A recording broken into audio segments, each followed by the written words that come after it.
Ok. Obrigada, Simone. Bom, então, bom dia a todos, né? Sejam bem-vindos ao nosso workshop, promovido pelo Comitê Científico e Técnico do BIMFórum Brasil. Essa sessão, ela será híbrida, né? Então, nós teremos um primeiro momento em português, e dois dos nossos speakers vão apresentar suas sessões em inglês, tá bom? Então, em algum momento, nós vamos fazer um switch to English, mas eu gostaria primeiro de agradecer a audiência, né, a presença de vocês conosco hoje, e para os associados, principalmente aqueles que são recém-chegados, né, esse evento, ele é um evento anual, né, e ele tem em vista tratar de temas maduros, com exclusividade, então esse é um workshop exclusivo para associados do BIMFórum Brasil, tá?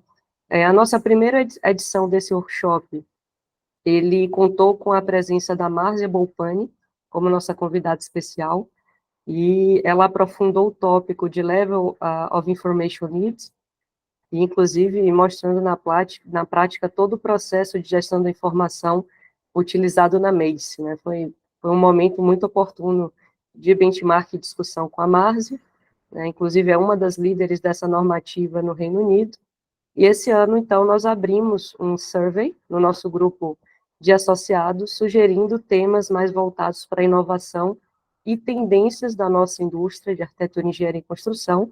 Tivemos uma escolha expressiva do grupo aqui presente, né, no tema de inteligência artificial, e uma vez que esse assunto ele está em voga, né, a Regina e eu estruturamos uma dinâmica de workshop um pouquinho diferente da nossa primeira edição, de modo que, primeiro, haja um nivelamento técnico, né, de todos em relação ao tema e aos fundamentos da inteligência artificial, e trazendo, inclusive, uma ênfase maior na temática Large Language Models, e também que vocês tenham a oportunidade de conhecer casos e aplicações reais, hoje, tanto no mercado brasileiro, como no mundo, né? Então, nós temos 3 convidados que têm uma ampla expertise já na área de inteligência artificial, e eu vou apresentá-los na sequência para vocês, mas o principal aqui é aproveitar esse workshop para que vocês possam fazer perguntas, vocês possam esclarecer suas dúvidas, ter insights, inclusive, para incorporar na empresa de vocês, tendo em vista estar sempre atualizados em relação ao futuro, né? Então, em nome do Comitê Científico e Técnico, nós agradecemos ao público aqui presente, né? Para quem ainda não conhece o comitê, né, eu e a Regina coordenamos essas ações a nível científico e técnico no BIMFórum, organizando e gerenciando os grupos de trabalho ao lado da Maíra, né, que é a nossa gerente de projetos, e eu sempre destaco, né, caso vocês tenham parcerias, associações, ou mesmo iniciativas internas nas empresas de vocês, que vocês entendam que podem trazer uma contribuição para o mercado no âmbito do BIM, ou tecnologias correlatas, processos correlatos, nos procurem para avaliarmos a formação de novos grupos de trabalho ou mesmo de iniciativas como essa, tendo em vista, né, democratizar o acesso da informação a todo mundo, tá bom? Então, gostaria de estender aqui o agradecimento aos nossos speakers. Hoje nós temos como convidados especiais o Douglas Souza, né, o Douglas, que é doutor em arquitetura, tecnologia e cidade pela Unicamp. Sua pesquisa de doutorado teve ênfase em inteligência artificial, e ele também é professor na Universidade Federal de Viçosa, né? Ele vai abrir a nossa sessão com os fundamentos da IA. Na sequência, teremos o nosso convidado especial, Thomas Takeuchi, né? O Thomas, ele vai apresentar a sua sessão em inglês. Ele é CEO na Arquigen, né, que é uma empresa brasileira que desenvolve soluções baseadas em inteligência artificial e arquitetura generativa para otimizar o processo de projeto, planejamento. Então, é um tema também bastante rico para conhecermos hoje. E, finalmente, teremos o Bill Allen. O Bill Allen, ele é presidente na Evolve Lab, com a companhia internacional que desenvolve uma série de aplicativos poderosos integrados, inclusive, com diversas soluções BIM do mercado, para subsidiar, né, o processo de projeto e construção, né, e auxiliar arquitetos, engenheiros, construtores, né, a trazer mais eficiência por meio da ideação baseada em inteligência artificial, automação na parte de documentação de projeto, né, autodocumentação, coautoria. Então, nossa sessão hoje ela vai ser bastante inspiradora, né, para que vocês vejam, inclusive, reavaliem em termos de roadmap nas iniciativas de vocês de negócio, né, o que pode ser incorporado de IA, tá bom?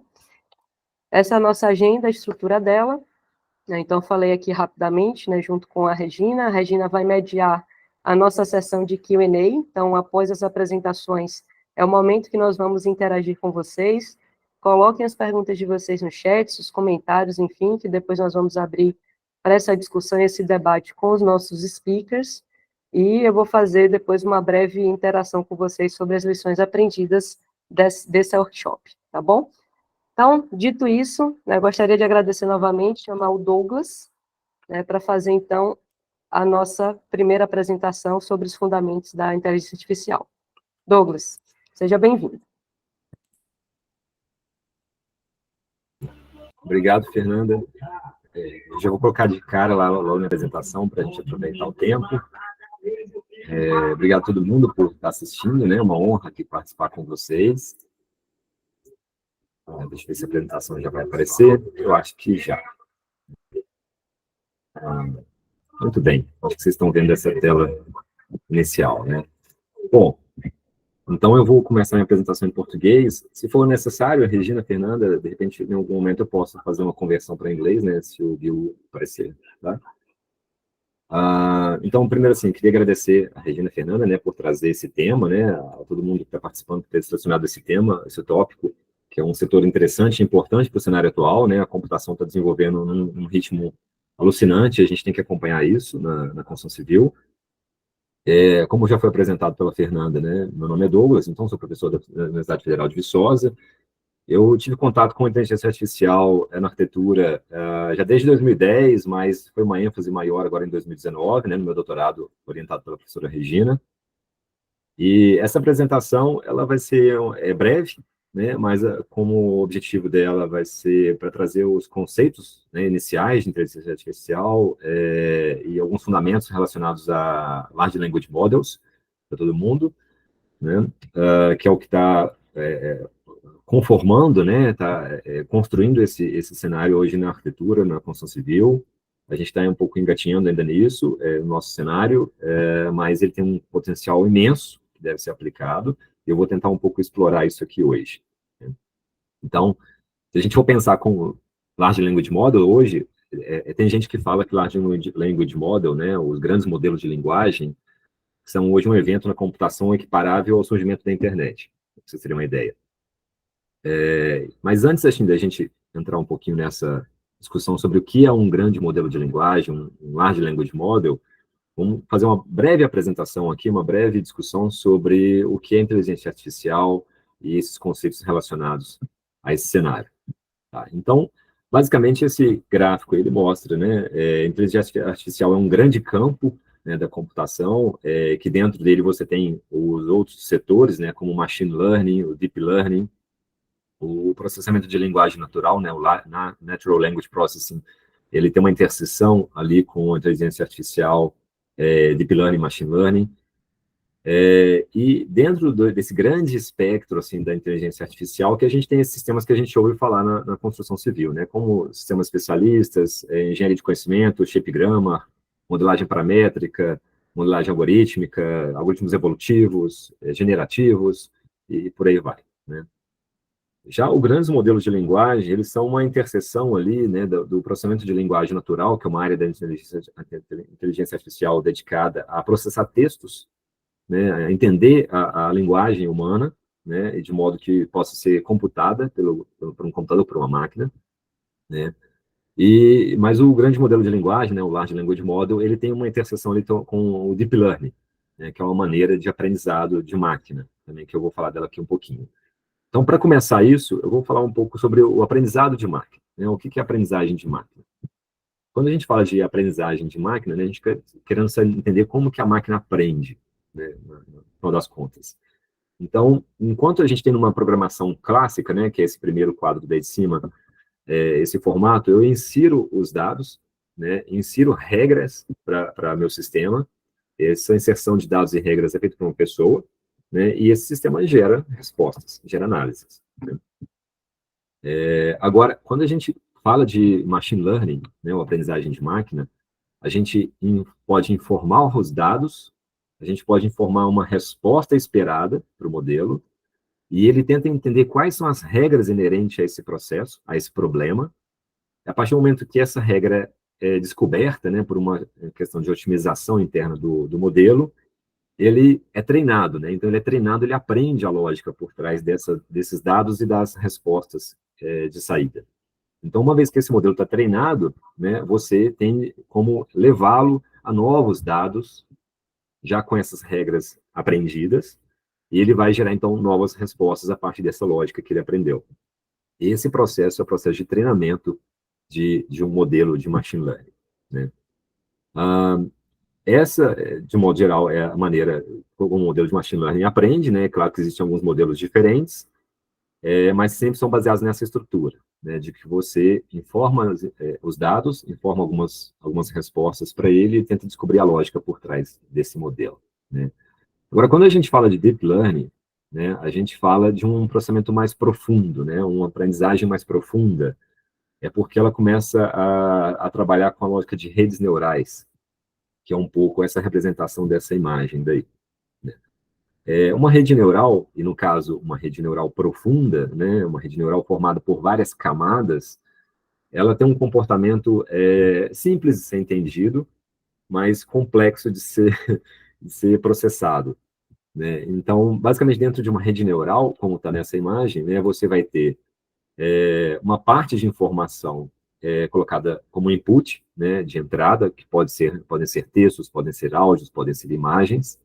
Cada uma dessas bolinhas aí corresponde a um neurônio, e cada um desses neurônios, ele se torna especializado em reconhecer algum elemento desses dados, seja arestas, seja cores de pixel, e a partir da combinação deles, eles formam novos inputs para uma nova camada.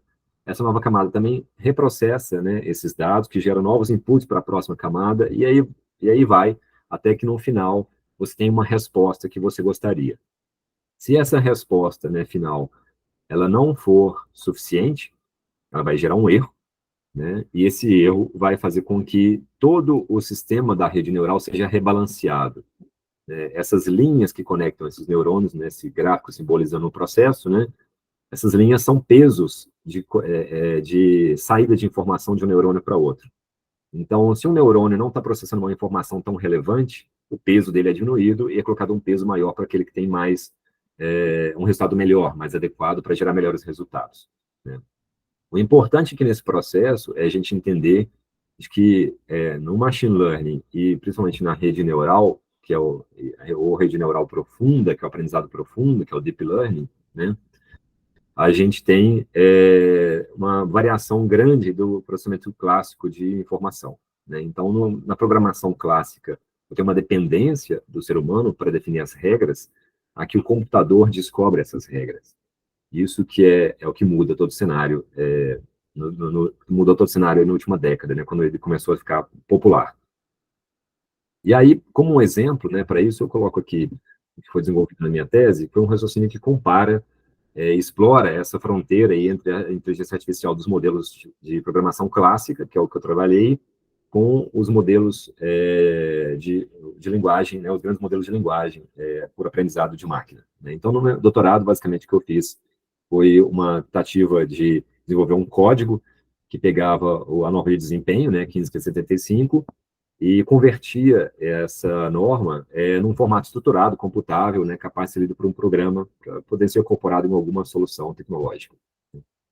E aí, comparando os resultados, né, da minha maneira de programar, clássica, definida por regras, eu comparei com os modelos de linguagem, né, os grandes modelos de linguagem mais crus, né, bem crus, sem ajustes nesses modelos, e foi dado que meu modelo ele conseguiu atingir um resultado bem melhor do que os modelos de linguagem. Porém, né, apesar das qualidades dessa solução, ele também perde um pouco na escalabilidade, porque o modelo ele foi dedicado a essa norma, aos termos e características específicas dessa norma.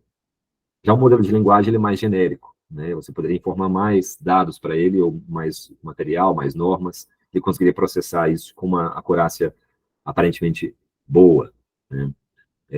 Isso ainda está em desenvolvimento, nesse tipo de trabalho, com o processamento de linguagem natural para extração de informações, envolvendo grandes modelos de linguagem. Existem algumas técnicas que eu vou mostrar aqui hoje, mas ela já aponta, né, esse último cenário do último ano, principalmente, o desenvolvimento dessa tecnologia, apontou para um campo muito fértil assim, para a gente poder trabalhar, né?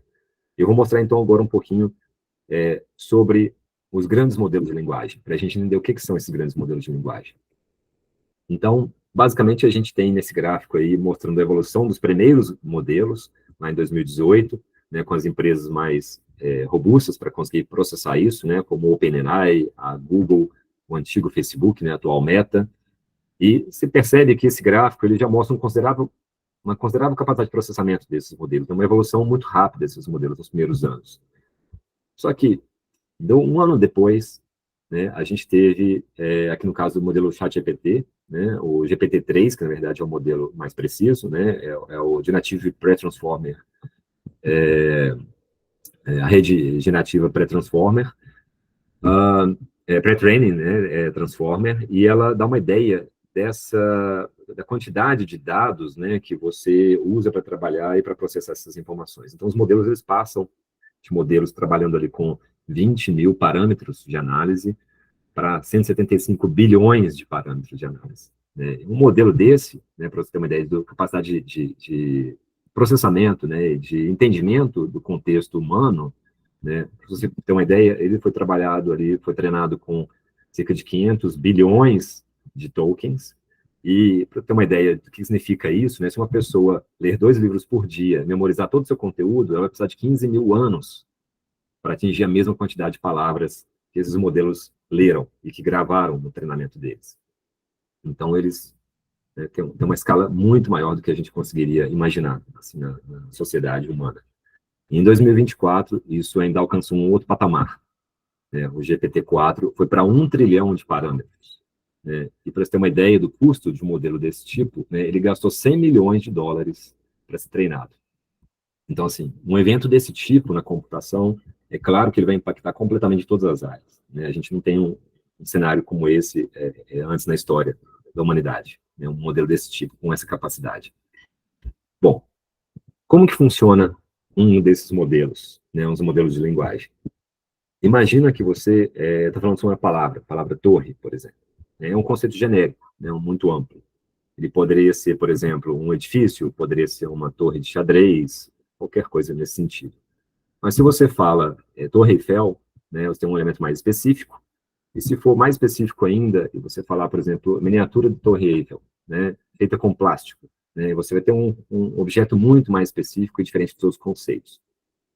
Na prática, né, os grandes modelos de linguagem trabalham por essa operação, que é a transformação de cada um desses conceitos num formato matemático vetorial, está representado nessa imagem logo abaixo das figuras. Eu transformo cada palavra num vetor, com coordenadas, as coordenadas podem ser de 200 dimensões, então a gente não consegue ver isso, né? A gente só consegue entender até 3 dimensões, e ela representa, então, o contexto dessa palavra.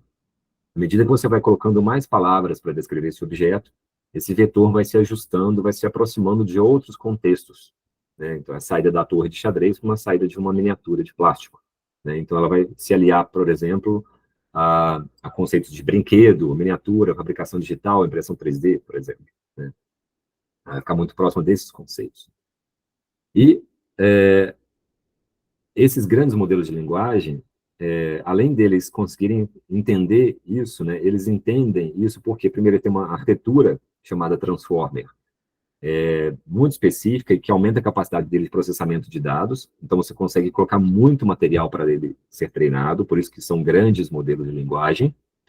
Mas também a precisão do resultado desses modelos, a capacidade de processamento e reconhecimento de texto, é dada por um mecanismo chamado mecanismo de atenção. O mecanismo de atenção, pode ser representado por essa imagem que eu coloquei aí, que, na verdade, é uma pesquisa feita pela Ana Huang, em 2018. Ela criou um gerador de música, usando a arquitetura Transformer e atenção, o modelo de atenção. O que ele faz? Basicamente, o que ele faz nessa barra rosa que está aí, ela está gerando uma nova nota que não foi concebida de início. E essa nova nota, ela leva em consideração não somente as últimas notas usadas, as 3, 4, 5 palavras ou sons utilizados, mas ela também considera outras palavras anteriores do início da música. E aí você consegue manter uma linha conceitual, uma linguagem única que percorre todo o cenário da música, de modo que você garante que o início da música e o final sejam coerentes. Isso pode ser transmitido para o formato de texto, né? Você pode inserir uma quantidade enorme de texto e pedir para que ele gere conteúdo ou interprete aquele conteúdo, considerando não só as últimas palavras da frase, mas todo o texto inserido. Então, ele entende qual o contexto, qual o sentido que você quer por trás daquilo. Ele sabe diferenciar a semântica das palavras ali, porque aquelas palavras próximas dele dão uma direção para ele, né? Só que essa janela de contexto que a gente chama, ela não é infinita, né? A gente tem uma limitação hoje, que é absurdamente grande, né? Por exemplo, o GPT-4, que é a versão mais nova desse modelo de linguagem, que é um dos mais recentes, um dos melhores, não quer dizer que é o melhor, né? Ele consegue trabalhar com 128 mil tokens. A gente poderia interpretar isso como se fossem palavras. Então, você poderia dar para ele um texto de até 128 mil palavras para ele reconhecer relações entre essas palavras desse texto. Aí a capacidade desse tamanho desse modelo. No contexto da construção civil, né, eu vou já encerrando por aqui, já direcionando para um outro caminho, a gente tem algumas iniciativas sempre relacionadas à recuperação de informações, sistemas de busca, extração de informações dos modelos, criação de bots baseados em voz também, né, para você fazer análises, classificações e recuperação de informações dos modelos BIM, né? Esse exemplo aí, por exemplo, né, é uma aplicação feita por uma autora em 2023, publicado no ano passado, em que ela, com um texto simples, né, por exemplo, procure por objetos do nível 6, objetos da construção no nível 6 desse edifício. Ele dá uma lista dos objetos existentes naquele nível. Depois, quantos deles, né, quantas bombas, né, estão presentes no nível 6? Ele dá a relação entre elas. E depois, quais são as características específicas de uma bomba específica, né? E também ele gera esse resultado, sem que a gente passe por um sistema de busca mais complexo, um Networks, Solibri, Revit, ArchiCAD, etc. Então, só com um texto simples, redigido no teclado, a gente já consegue extrair essa informação para ela.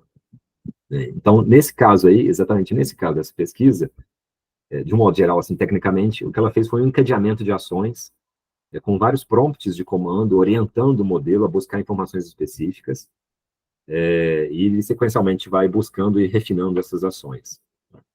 E isso leva a gente para um cenário atual, que é a incorporação do método RAG e o método REACT, que, a meu ver, hoje são as duas frentes de trabalho dos grandes modelos de linguagem. O RAG é uma sigla, né, representa Retrieval Augmented Generation, que na verdade é um método criado lá em 2021 para enriquecer os grandes modelos de linguagem com informação mais precisa e informando resultados melhores, né? E porque a gente sabe assim que os grandes modelos de linguagem são modelos treinados com aquela quantidade de dados, mas são dados que não são específicos, não são de um domínio específico da construção, por exemplo, e que às vezes eu também não quero treinar esses modelos com uma informação minha, da minha empresa, pessoal, particular, né? Porque a informação pode se tornar pública um dia. Então, o RAG, o que ele faz é permitir que você forneça novos dados para o modelo, para ele olhar para esses dados. Eu vou explicar isso aqui um pouquinho. Tá? De um modo geral, esse daqui é o fluxo, né, que representa o processo de um RAG. Então, você tem lá a busca, né, a criação da busca pelo usuário, ele faz um sistema de busca, essa busca, né, os termos da busca são convertidos em vetores, como eu falei antes, assim como documentos que você pode fornecer para o modelo. Então, você indica para ele planilhas, textos, documentos, normas, que vão embasar a busca, a procura do modelo. Ele vai converter tudo isso num formato digital, vetorial, né? isso aliado a um prompt, né, uma chamada que ela é engenheirada, né, ela é configurada, ela é definida pelo usuário e pelo código para orientar essa busca. Ele vai buscar, então, dentro desse contexto, dentro desses documentos, a informação que é mais próxima dos termos pedidos pelo usuário. Ele consegue fazer uma análise de similaridade entre o que o usuário quer e onde que isso está presente nos documentos, né? Então, ele não retorna todo o documento, mas ele retorna só os campos mais próximos do usuário de maneira mais precisa. A gente ouve falar por aí, por exemplo, que o ChatGPT ele não tem precisão nas respostas, ele inventa coisas. Sim, ele faz isso. A gente chama isso de alucinações do modelo. Com o RAG, você pode definir para que ele não tenha essas alucinações, ou que ele minimize essas alucinações. E aí, no caso, quando ele processa a informação, né, você vai ter uma busca, então, orientada do grande modelo de linguagem em torno daquela documentação que você forneceu para ele, né, e vai garantir, então, uma precisão maior das informações dos dados fornecidos, de maneira mais rápida, fornecendo pouco material. A gente, assim, tem que essa ideia do RAG, né, que são as cadeias, o encadeamento de ações, ela trabalha de maneira sequencial, mas quando a gente incorpora dentro dela esse método do React, a gente começa a inserir o conceito de agente. Seria um ator ou um trabalhador independente, né, que ele vai ser composto tanto por uma ferramenta quanto pelo grande modelo de linguagem. Cada agente vai ter dentro do seu interior esses dois objetos, né? E aí ele pode executar ações pré-definidas, baseadas nessas ferramentas que foram inseridas nele, ou ele pode supervisionar outros agentes, por exemplo. Então, assim, como uma forma geral para a gente entender, ele vai ter uma ferramenta que vai ser um mecanismo de busca, de operação, de processamento de dados dele, mas ele vai usar o Large Language Model, né, o LLM, como um cérebro para raciocinar sobre aquele conteúdo.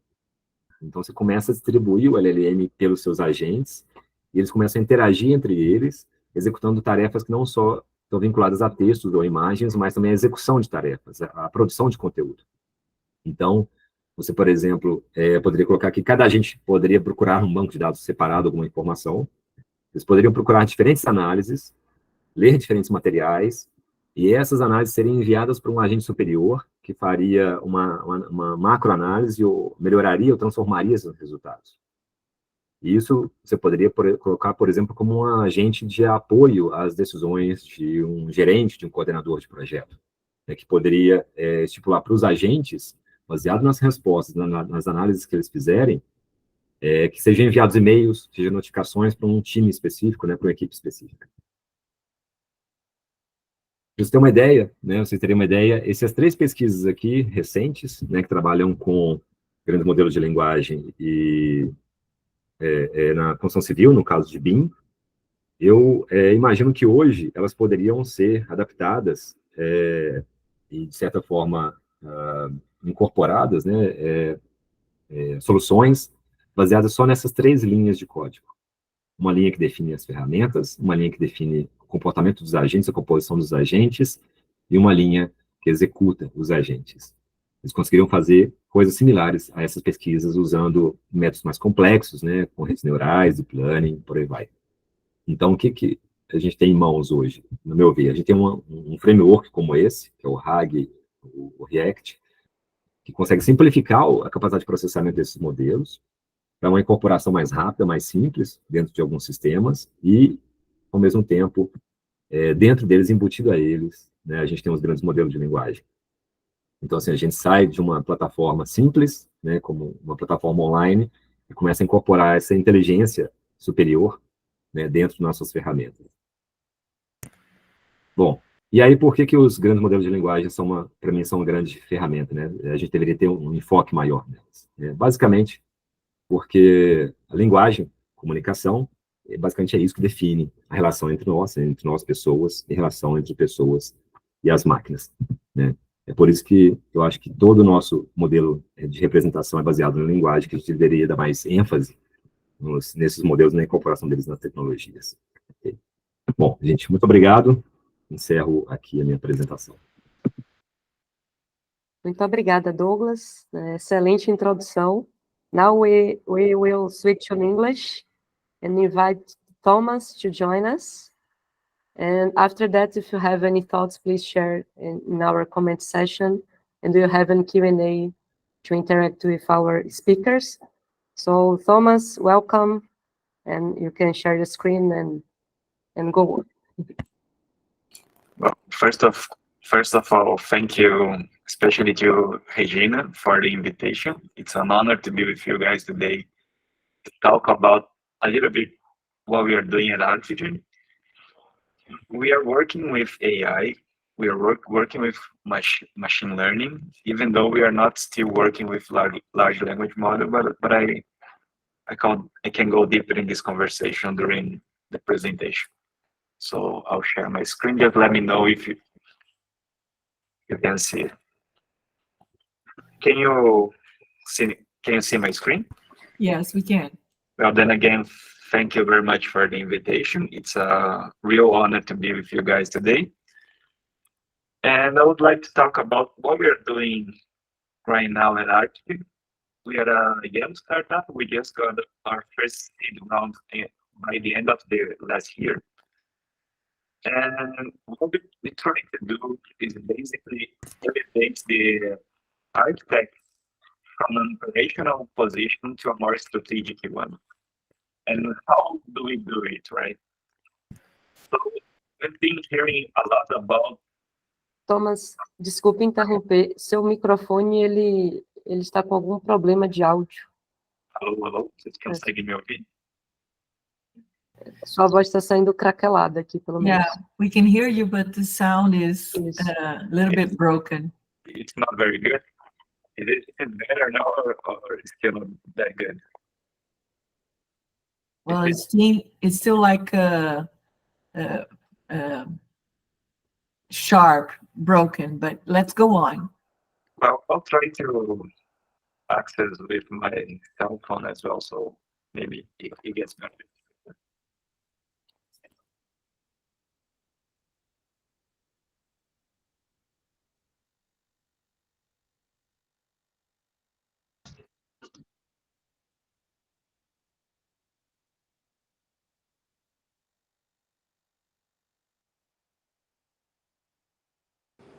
Hello. Is it better now? Oh, much better, Perfect. much. Okay, so I'm using my 5G instead of Wi-Fi. I'm sorry about that. So I'll share my screen again. Can you guys see? Yeah, I can see it, right? Yes, So then again, I'm from Artigen. I'm co-founder and CEO of Artigen, a young startup that we just got our first seed round by the end of last year. And basically our value proposition is bringing the architecture, the architect from an operational position into a more strategic one. And how do we do it? Basically using technology.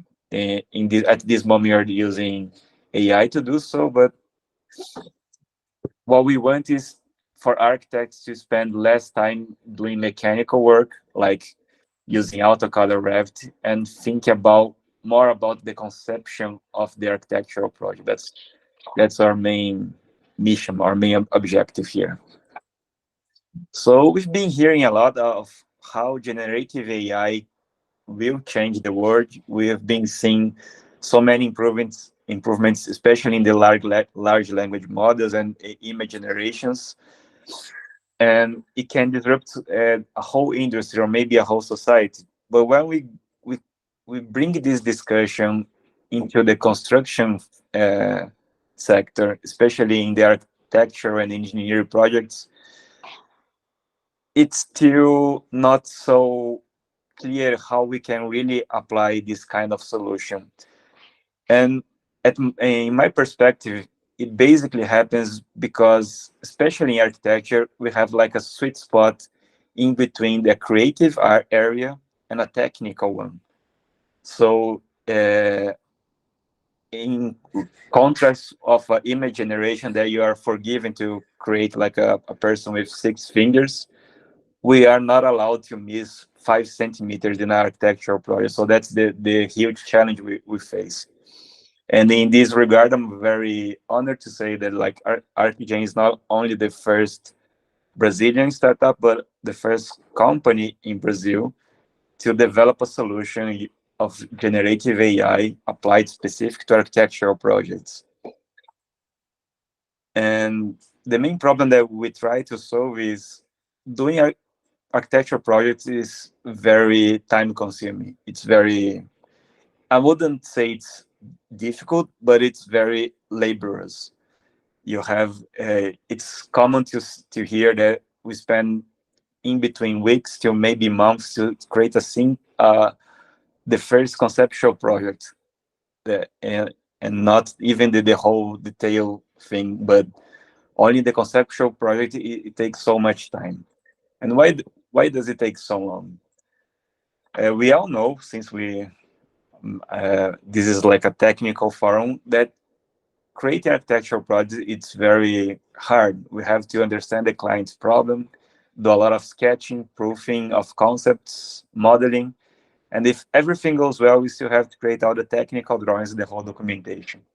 If you want to review your design or create some new variations of your sketch, the whole pipelines go back a few steps. So that's very reasonable to think about the time that I just said. I don't think at the moment the technology is right now, we can apply generative AI to elaborate any kind of architectural projects. I don't think it's reasonable to create a new house, a new apartment redesign or something, refurnishing in the quality that it deserves using generative AI at this moment. But there are some segments in the industry that the production of architecture and construction, they are more standardized. I'm talking about like the retail sector, the construction sector, and the logistic one. Then the rules are very well defined. It's not so subjective, the decision of it's a good project or not. And in this case, it makes a lot of sense to try to automate the whole process. And that's basically where ArcGen Solutions applies to. So for a specific case, not for any kind of architectural project, we can create the solutions in a matter of seconds. And we based this value proposition into 3 pillars. The first one, obviously, is the generative AI. And breaking down this concept in a maybe more understandable way, what we do is understanding how to create a specific type of architectural projects. It could be like bank branches, retail stores, or a new residential construction, let's say. And once we understand all these rules, we use it to use machine learning to train a AI model. We feed a lot of constraints and criteria. We balance all its weights, and once it's well trained enough, it creates the same architectural projects in the same quality that a human being would do, but instead of taking like months, it would take a few seconds. And also, since we are talking about automation, the whole documentation, the dimensioning, the tags and everything, we can create automatically and provide some quantitative numbers that resonates with architectural quality. So when we are deciding in between 2 design options, we have numbers to base our decision upon, not just a hint. That usually that's how it happens. So this is like a preview of our solution for one of the largest banks here in Brazil. So you can import the layout where you want to create a design, say the architecture layout and the architecture style. And with a matter of seconds, it tries to create the design based on what it was trained to do. you can compare the different solutions that they just generated. You can see if it fits you better one or another. And if you like more one of it, you can export to any architectural software. Like in this case, we are seeing Revit. And it's not just the layout, but the whole 3D model with the whole documentation, the tags, dimensioning, everything created automatically. And also the sheets, they are designed by the same AI. That's a very interesting thing about our solution, is that the same algorithm that places a furniture within an interior design also plays a view, a technical view into a sheet, a project sheet. It's the same concept, I would say. And just by doing so, we have like a very interesting benchmark that we reduce the time of the time to conceive architectural projects for a branch from 28 days to half a day, and the variety that the solution offers, instead of one or two in case of a human labor, it's more than 10 valid options generated by our solution. And in this other scenario, it's very interesting because it can get very creative how we apply generative AI. So in that case that I just showed you for the bank branches, we have like a building with nothing. We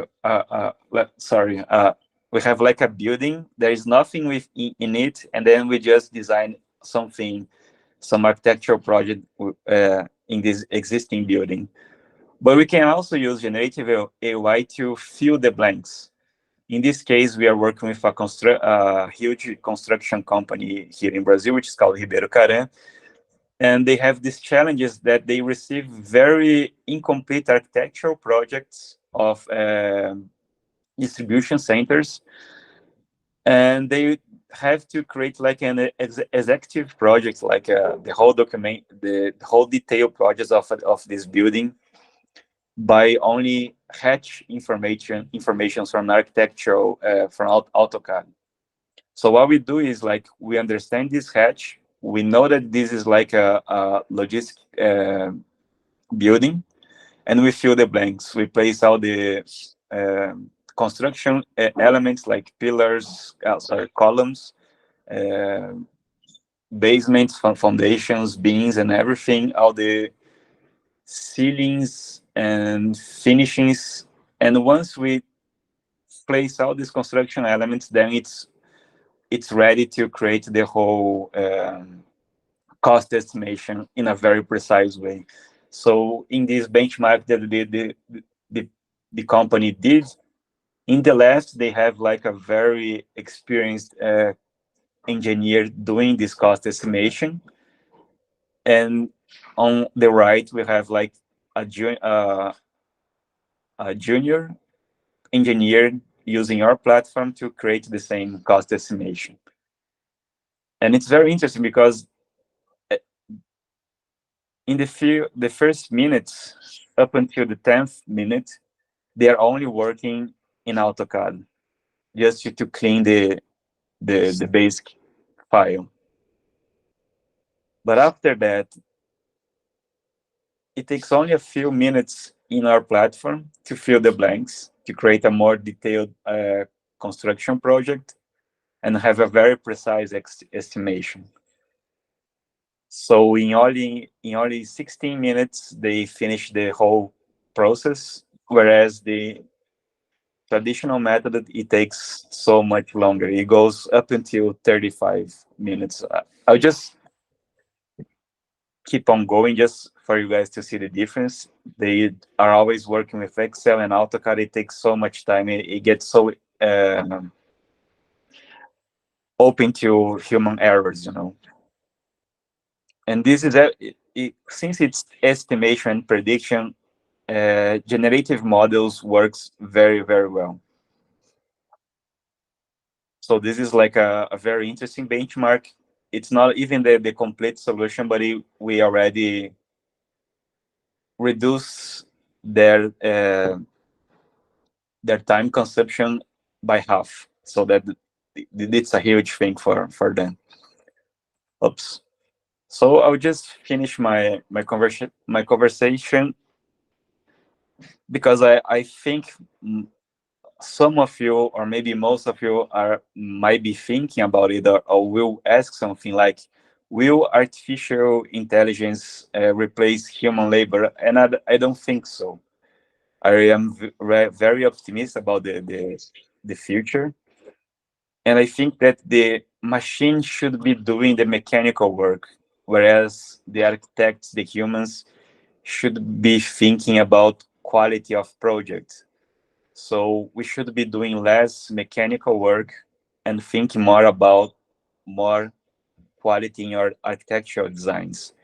If we don't have to spend our time doing this mechanical labor, but thinking which rule should I use to train my AI in the next iteration so that it can create a better project next time, I think that's we achieving a more strategic position during the architectural and the construction process. So that's it. So we are not using large language models in ArcGen. We are using some other methods for machine learning, especially because our clients have very low tolerance for hallucination. We can go in this area, and I don't think right now we have a solution for that matter. So some other types of AI works better in our specific case, but I'm very curious about how can we integrate with LLM in the future, or maybe some other variation of it. So there's that as well. I think the technology will only improve faster and faster in the next few years. Well, thank you for your time, and that's it. That's what we are doing. Thank you so much, Thomas. That was incredible. Ricardo, we are going to save your question for the Q&A session. Now I would like to welcome Bill Allen, President at Evolve Lab, to share with us his thoughts about AI and the AI potential to our construction industry. Bill, welcome. Thank you so much, Fernanda, and thank you for inviting me in. Can you guys hear me okay, and can you see my screen? Yes. Okay, great. Also, great job, Douglas and Thomas. I was very inspired by your guys' presentation. It's always great to see how people are solving similar problems in different ways. So I just wanted to first give you guys a shout out and say amazing job. Very, very inspirational stuff. Okay. So I'll jump into it here. Basically, I'm going to be talking about concept through construction using AI, as that is what we're here to talk about. So just a quick introduction to us and who we are. Basically, Evolve Labs, a company I started in 2015, but I soon realized I needed to hire people much smarter than myself. And so I brought on this awesome team of licensed architects, BIM managers, and app developers. And so that's just a brief intro to who we are. We're all from the industry. Today, we're going to be asking the question if AI can help expedite the design process. We'll ask, will AI disrupt how we do renderings? And then also, how can AI automate construction documents? And so kind of looking at where we're at, this is kind of a timeline. And there's different gradations of this on all of our experiences based on when we joined the industry and how progressive firms are that we work at. But I started in the industry in 2004 and started in AutoCAD, so a little bit after the hand drafting days, and then transitioned to BIM. And then I don't know if everyone noticed, but maybe like around 2016 to 2020, we started to get into like generative design and building information automation and optimization. And I don't know if everyone's still recovering from the whiplash of last year of all the AI, and this year as well, Midjourney and ChatGPT and ArcGen and Stable Diffusion and all these different apps. There's so many different AI technologies coming out, and it's probably one of the most amazing technologies, but also one of the most disruptive technologies, as you guys probably saw from some of the other presenters. And so what I want to ask the question is if AI can help expedite the design process. And I want to just share my own personal journey of when I was working in architecture. I would work on a project, and I remember one healthcare project I had 21 design options, and each design option had 3 sub options. So it was like 17A, 17B, 17C, etc. And it took months and months, to model it.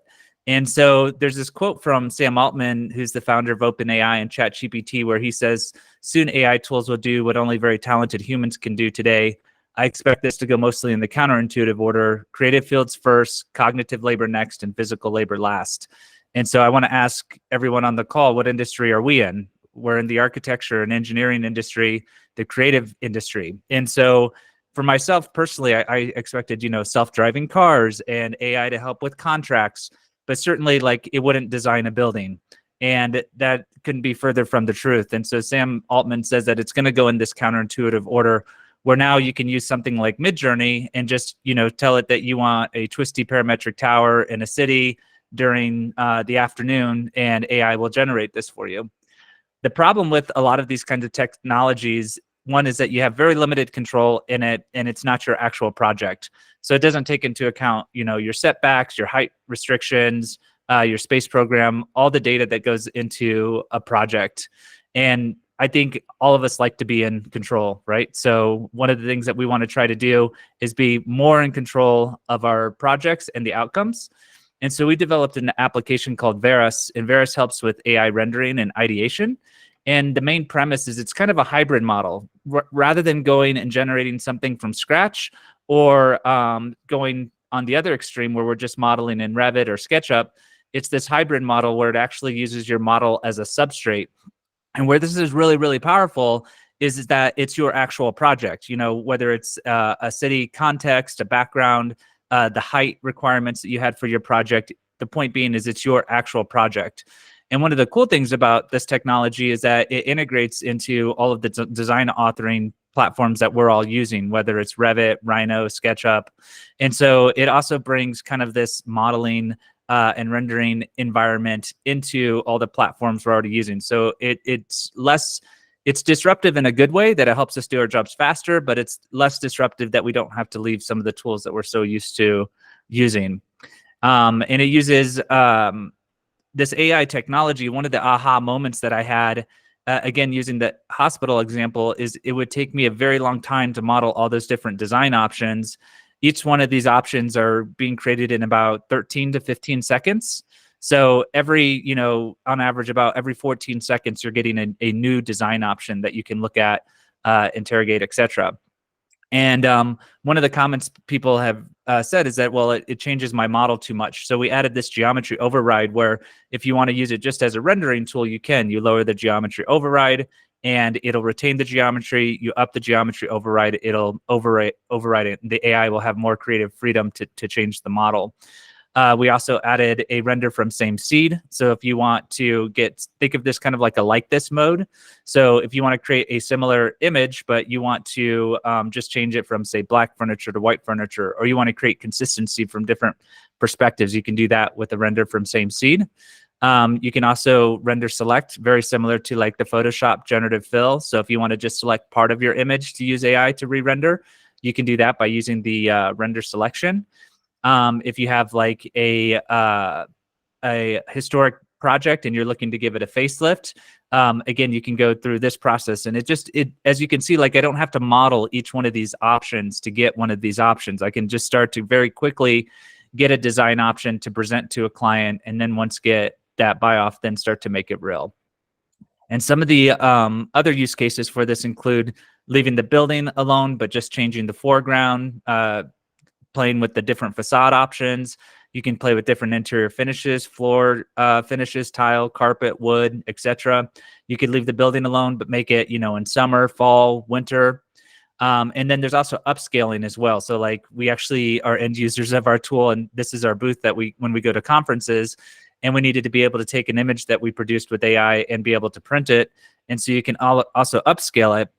What this does is it doesn't just change the resolution, but the AI also adds further details. So things like leaves, gravel, etc., will embellish more detail to that. The other thing it helps is expedite the rendering process. So, you know, I'm sure those that are familiar with tools like 3ds Max and Inkscape and Twinmotion, kind of traditional processes. You design a model, apply materials, set up lighting, apply your skies and scenes, and then you post-produce with something like Photoshop. Well, with these kinds of tools, we have what we call this explore mode, and it can have different settings in there. You can have different materials. You can save your prompt settings. And again, about every 12 to 15 seconds, you get a new image. And what this does is it really fast tracks the process of, I don't have to apply a sky. I don't have to apply materials. I can just put it in the prompt and it will apply those kinds of materials to my project. Further, there's no post-production needed either. As you can see here on these images, typically when I used to do renderings, you know, you'd have to Photoshop a lot of this to kind of get this kind of quality. Just a little bit of free information. One of the little tricks that I do with some of my text prompts is I'll apply award-winning rendering of. And if you do that, you'll typically get these kinds of results where it'll be a really majestic kind of photo that you get in these beautiful images, but you don't have to spend all that time post-producing it. And it also, if you have certain clients that, you know, prefer like watercolor sketches or pencil sketches, you can also produce those kinds of images as well. You just feed your BIM to the AI and then tell it that you want a watercolor or a pencil sketch, and it can produce those kinds of images. And there's also opportunities on a web-based approach for this as well. So if we want to do sketch to render, we have a web-based version. So again, these plug into Revit, Rhino, SketchUp, but if you want to just use the web-based version and just upload sketches, you can do a sketch and it will render it for you as well based on whatever prompt that you put in there. And you get these beautiful photorealistic renderings from a sketch. This one here is another application that I stumbled upon. I'll just pause for a moment to say this is my house. So we just bought this house 2 weeks in it. I'm actually sitting in it right now in the basement here. And when we were buying the house, though, I really like the architecture, but you can see it has this lovely orange and green, you know, paint. And I'm being sarcastic if you can't pick up on that. So we wanted to know, like, hey, I wonder if we could change this up a bit. And so based on uploading the picture, you know, and prompting it, I could get these different images. Because it's AI, it also felt necessary to put a swimming pool in my driveway. I'll see how that will go over with the city and the county here in Colorado. I don't think the neighbors will appreciate that, but anyways, I digress. The other thing is the kitchen as well. It has this 1987, you know, kitchen. It's a bit outdated. And so again, just wanted to see if AI could help spruce it up a bit. And so that's another use case for the interiors. And again, I didn't need to model all of those to get the rendering. And so I'm just going to touch on really quickly the ethical and legal challenges, because some people are really concerned about AI and what the ethical challenges are with this. Last year, there was a lawsuit with Stable Diffusion. I don't know if anyone saw this. But I want to just quote a proverb that says, the first to speak seems right until someone comes forward and cross-examines. This is Proverbs 18:17.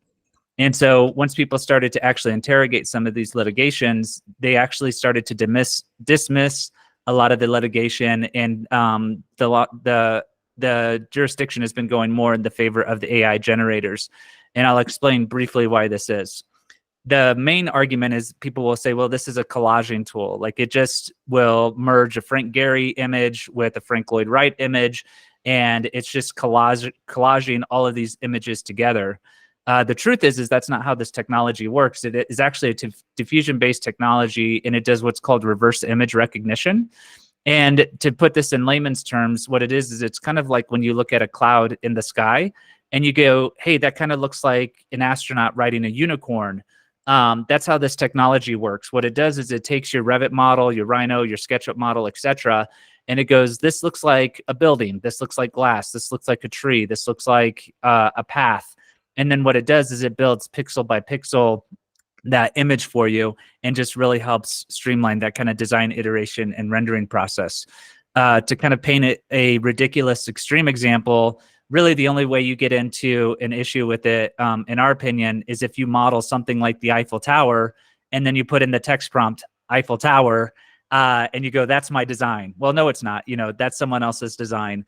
And so the point being here is that you're using your model as a substrate with the render selection, the render from same seed, all of these different options. You really get your authorship of that image based on all of that criteria. The last thing I'm going to just chat about really, really quick, because I know we're getting short on time, is to automate construction documents. And so to ask if AI can help with this process. So I noticed when I was working in in an office that I did this very redundant process on every single project, and it didn't matter what the size of the project was, where the project was located. I would go through and I would create reflective ceiling plans. I'd elevate all my curtain walls. I'd dimension my walls to finished face of stud. I'd tag and dimension all my doors and windows. I'd create the sheets. I'd place the views on the sheets. And then a new project would come in and I would go through and do the same process over again.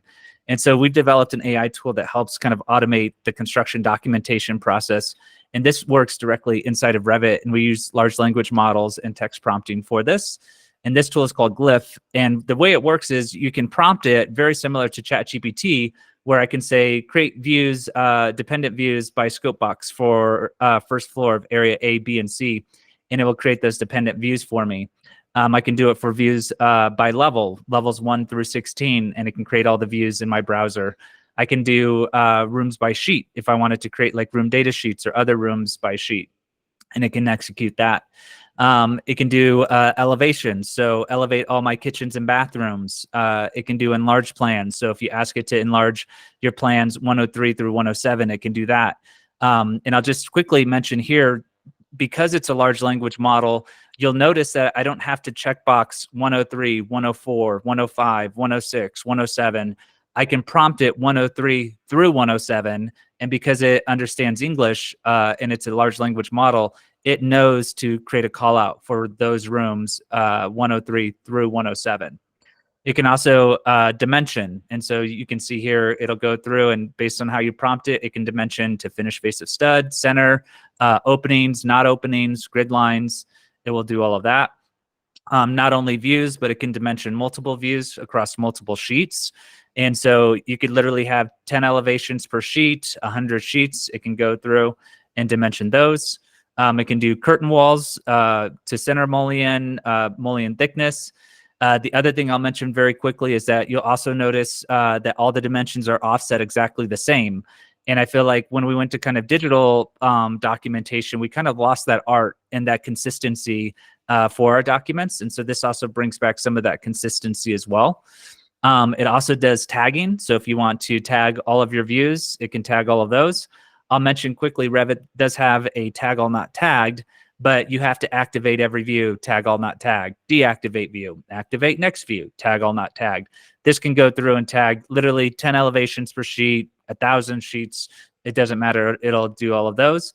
And the other big difference is that it has this tag collision avoidance as well to make sure that the graphics of the tags and the dimensions don't overlap. The other piece that it does is sheet packing. This also takes an immense amount of time of grabbing, dragging, and dropping views onto sheets. So it can pack your views onto a sheet for you.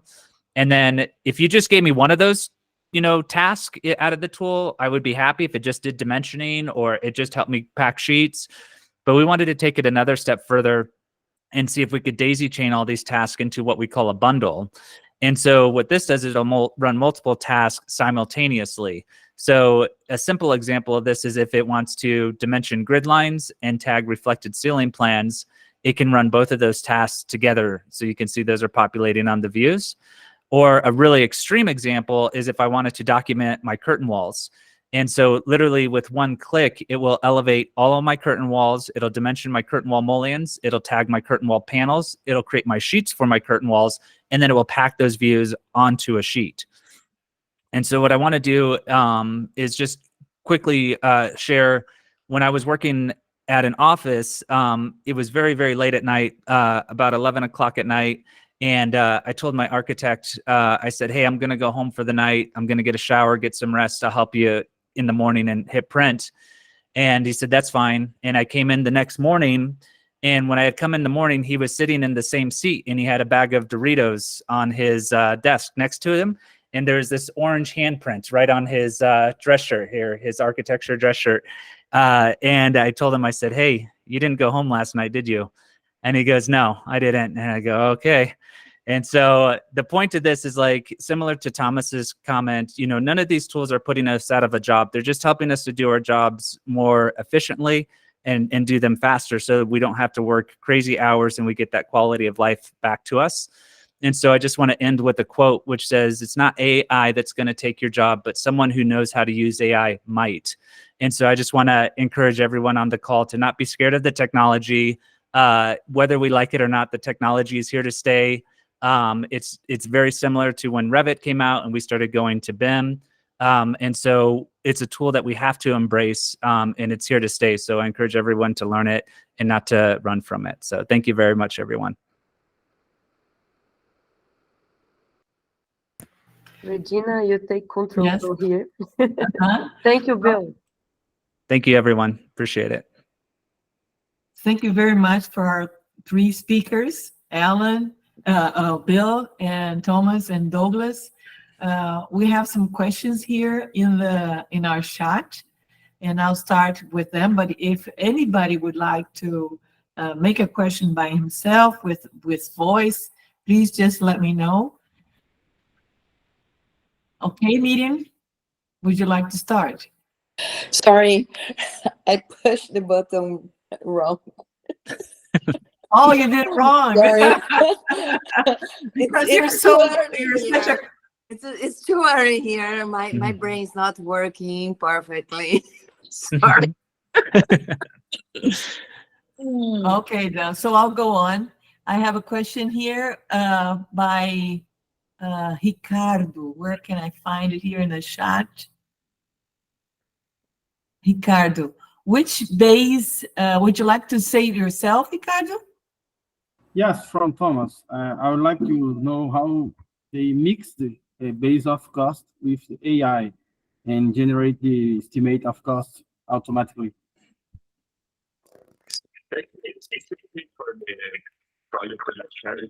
Yeah, your sound, please. Again, your sound is not. Thomas, can you use your smartphone? Oh, sorry, so it's not going well, my internet today. Well, specifically with the video that I share you guys, Ribeiro Caran is one of the largest construction companies here in Brazil, and they have their own cost based model. But if you weren't for that, we would be using something like Synapse or something like that. Thank you. I have also a question for you, Thomas. You said that the same algorithm that you use do totally different things. Can go from a layout to a document. How is that? And that's the very in my geek part. That's the one thing that I like ArcGIS the most, because in the end of the day, what we are doing is not solving a interior layout problem or a site plan or anything like that, or views in a sheet. What we are doing is like basically placing objects within a specific area, following a group of criteria and constraints. But it's the same thing, only the rules that change a little bit.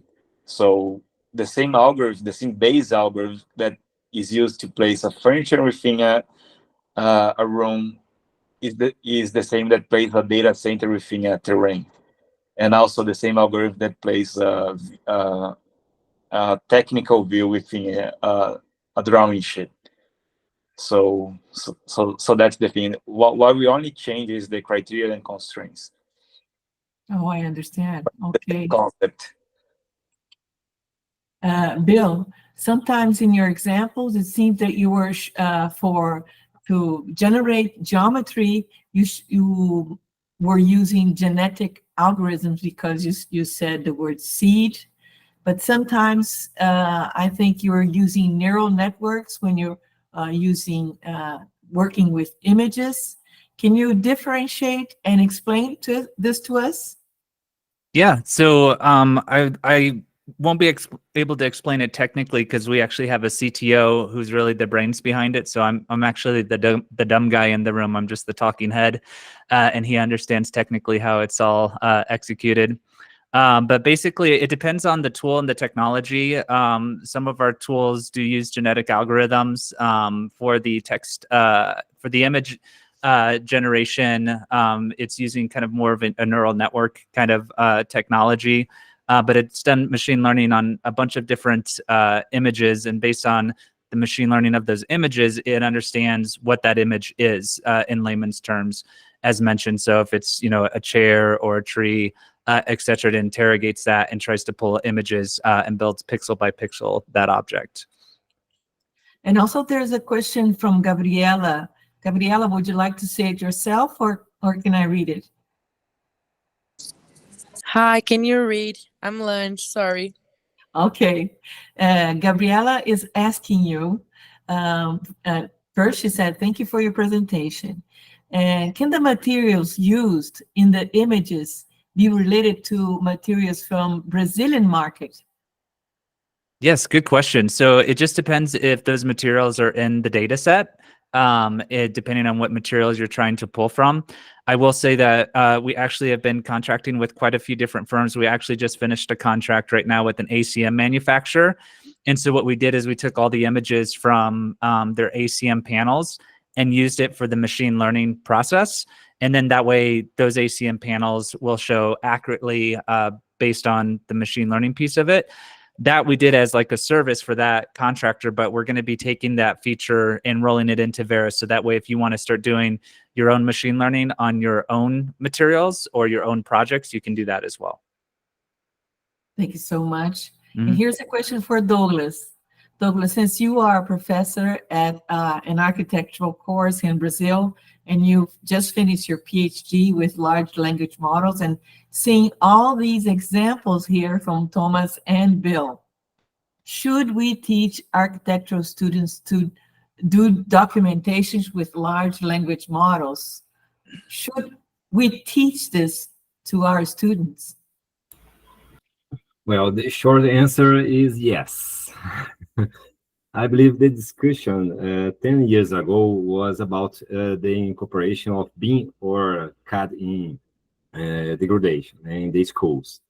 And today we know we should incorporate BIM in every technology to the students. But I think these technologies, the AI technologies, should be incorporated in different times during by all the course. I won't avoid these technologies because the students could bring them for their own, but I think our situation, like a professor, is to guide these students in this field. Look, understand, make some studies, and present them in a kind of oriented way. I keep thinking how much programming or what kind of programming we should teach in our undergraduate courses, or should we integrate courses like computer science and architecture, you know? I keep thinking, what is needed to, what is in the back of what Thomas presented? What is in the back of what Bill presented, you know? And can we repeat this in our offices by ourselves, or do we need to do other, how do you say parcerias in English?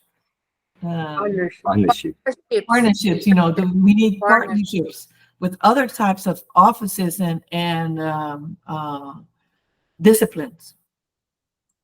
I think we shouldn't to learn a lot of this content. I think we should bring the right people to work with us. Okay. That's the right way. I think that. All right. And Bruna also has a question here. Bruna Bittencourt, would you like to say it yourself? My mic is a little bit glitchy. Can you guys hear me well? Yes. Yeah. Oh, so I guess I can just go ahead and say it. First of all, I'd like to thank everyone to, just put this together. It has been so enriching. So thank you for that. I was discussing the matter of documentation yesterday with my team over here at Senai Cimatec, and it's definitely, we feel like it's a overlooked phase of sorts. And what people don't think about when they're like estimating the time that we will use for our projects is that people will be tired by the time that we get to the documentation phase, right?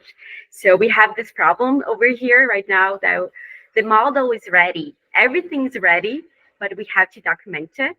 And we are already so tired. And that task, which is a simple task, seems to be so difficult for us right now. So so I think the whole lecture was really, really enriching to me, to the personal moment that I'm having right now. So thank you for that. And Bill, I would like to ask you a question. Do we need to have a specific Revit template to use your tool specifically, or we can just use your tool with whatever template that we are using right now in our workflows?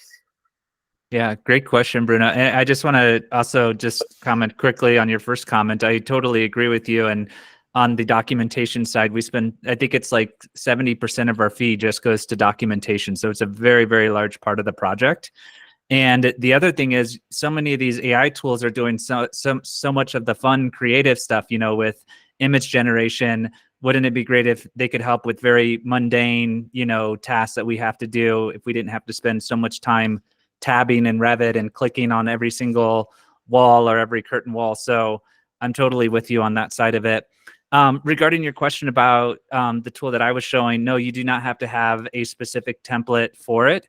We have we expose all the settings. So if you want to use a certain dimension style, have a certain offset, a certain view template, you're able to pull all of that information into the settings and then say, you know, these reflected ceiling plans need this view template.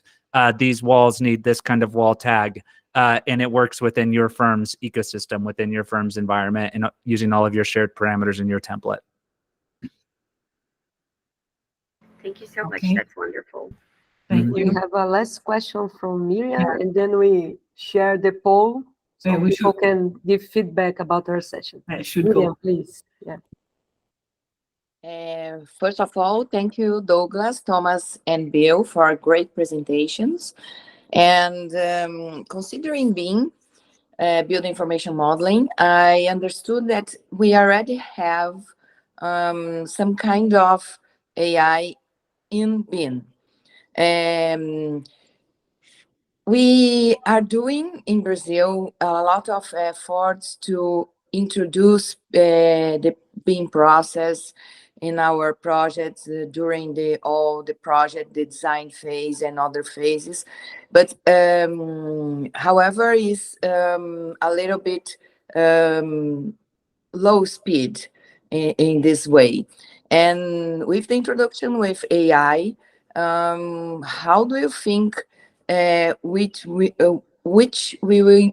will increase or what will develop more in BIM?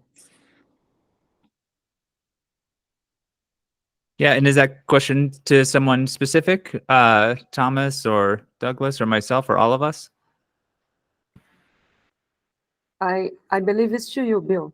Okay, and then was your question specifically how will AI influence BIM or disrupt BIM in different marketplaces? Yeah, Yes. okay. Okay.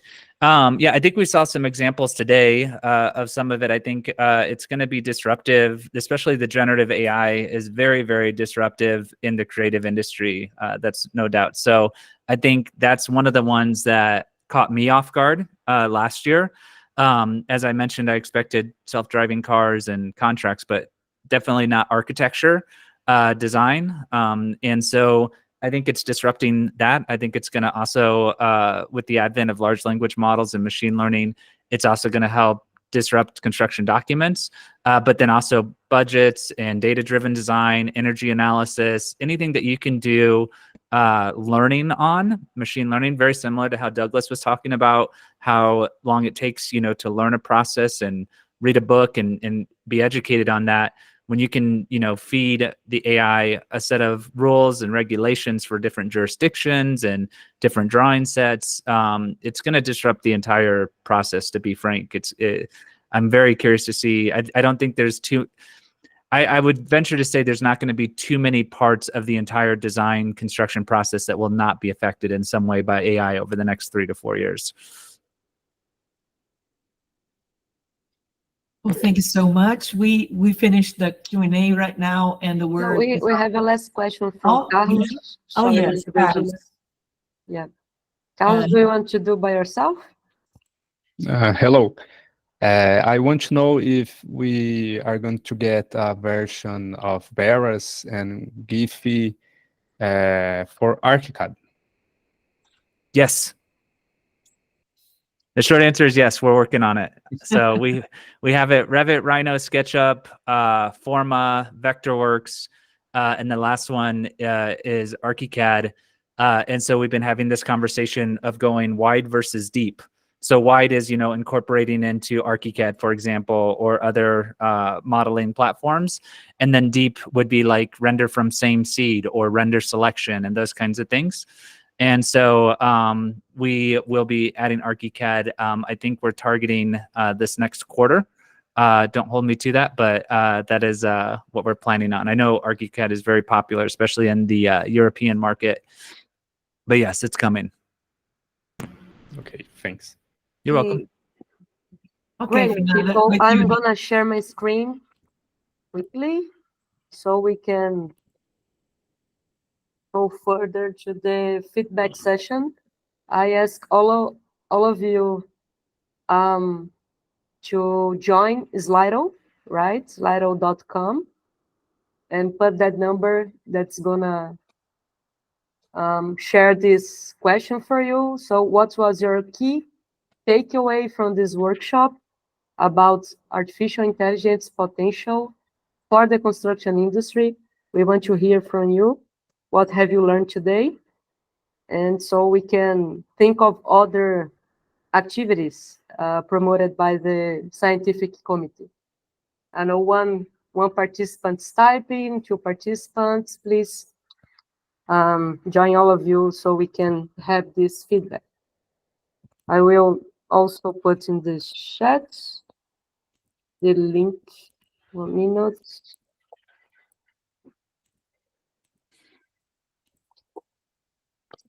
Okay.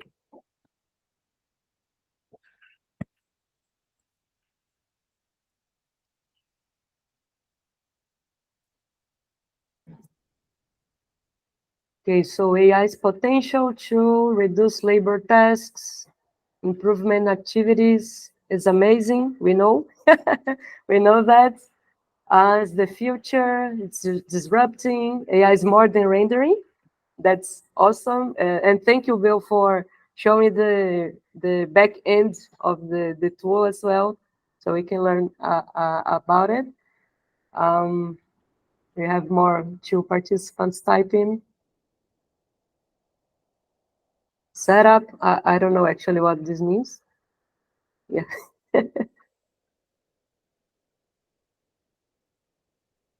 Okay, people's writing. Less mechanical tasks. A white box. Disruptive and amazing are the main words here. People are typing. Many opportunities, for sure. Okay. 1 minute more, and we can go to the final considerations. Industry 5.0. Okay, that's challenging. Our industry 4.0 is not there yet, but let's go to the 5.0 then. New relations, an inflection point for sure. More productivity, new way to think projects. Human intelligence also, for sure. AI is like a co-author of our activities, for sure. Okay, thank you to everyone who participates. Regina, do you want share your final thoughts. From my side, I want to thank all the speakers, especially Bill, Douglas, and Thomas, to the audience who was here with us until this hour. We know that it's a lunchtime. Thank you all for that. And I will share my time with Regina so she can comment our final considerations for the CCT. Regina. Always a workshop like this is awesome. It's a moment of learning for all of us to see what the future is, but to see how it is already, and the challenge of us to go after this. So thank you very much, Bill, Douglas, and Thomas, for sharing your knowledge with us. It was very special. Appreciate it. Thank you so much, everyone. Thank you, everyone. Bye-bye. May you Take have care. a good day, a great time. Bye-bye. You guys. Bye. Bye.